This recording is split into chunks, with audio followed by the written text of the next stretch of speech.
We're back again, same place as you can see, with another new video. One of the folks who watched the last couple of videos came up to me and asked why I wasn't wearing my glasses. She said she almost didn't recognize me. I admit, I'm more comfortable with them on, but my webcam sits on top of my monitor and the glare from the monitor reflects in the glasses, so I take them off to do these videos. But it's still me. Today's video is called, Can There Be Hope in Hopelessness? I think a lot about hope these days, don't you? This world of ours seems to grow darker every day. People are losing their jobs all around us, and more businesses are having to close their doors. Wars continue to rage in so many countries, and people are losing their homes. How is it possible to look forward to a more positive future with all this going on? This is a serious question.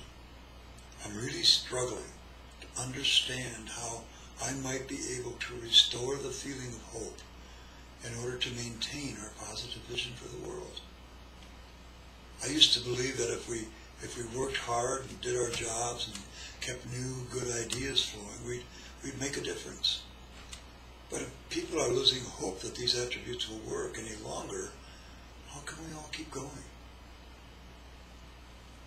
I read a quote the other day on the internet by someone named Rudolf Barrow, B-A-H-R-O.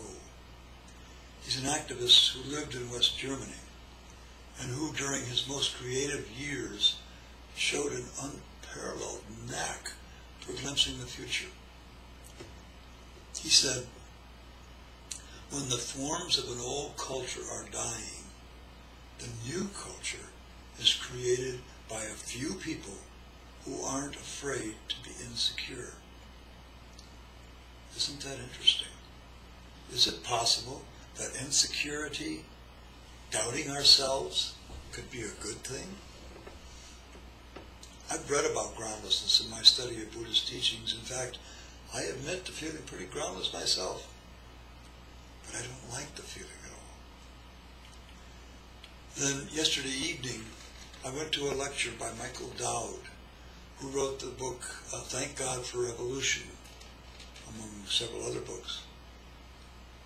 Not only did he discuss the concept that out of chaos comes order in his talk last night, he also devotes an entire chapter in his book to this concept. It's a chapter called Beyond Sustainability and Inspiring Vision. In it he says, we are entering a new phase of awareness and interdependence on a planetary scale. And unless we take a square look at what could otherwise drive us into despair, authentic and full-bodied hope will elude us. So what if we change the way we feel about how things will turn out? What if we cease to rely on the certainty that something will turn out well, and instead be certain that something makes sense, no matter how it turns out? What if we learn to lose our fear of insecurity?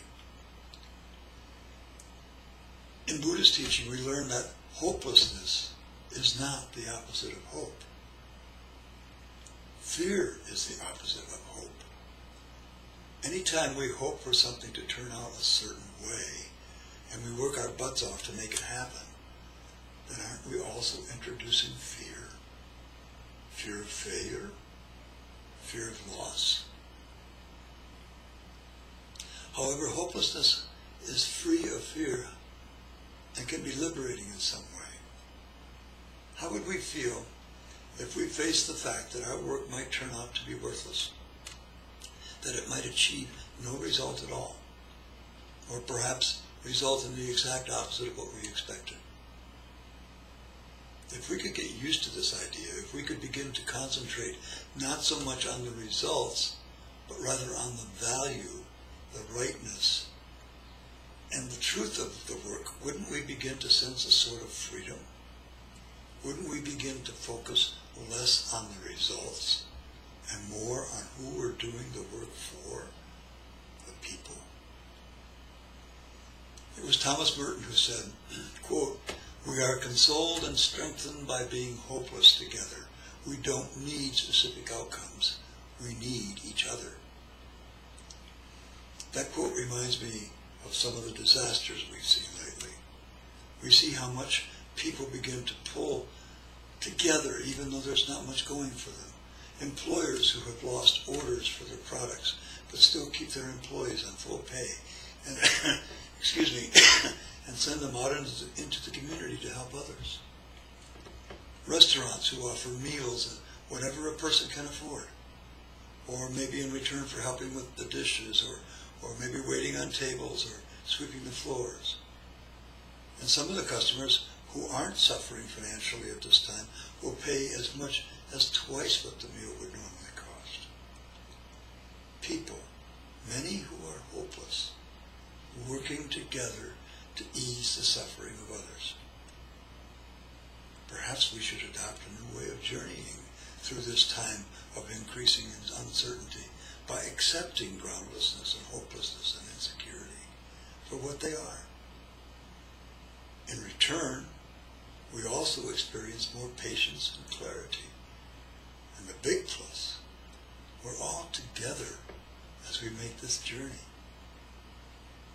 Be well. Be in peace.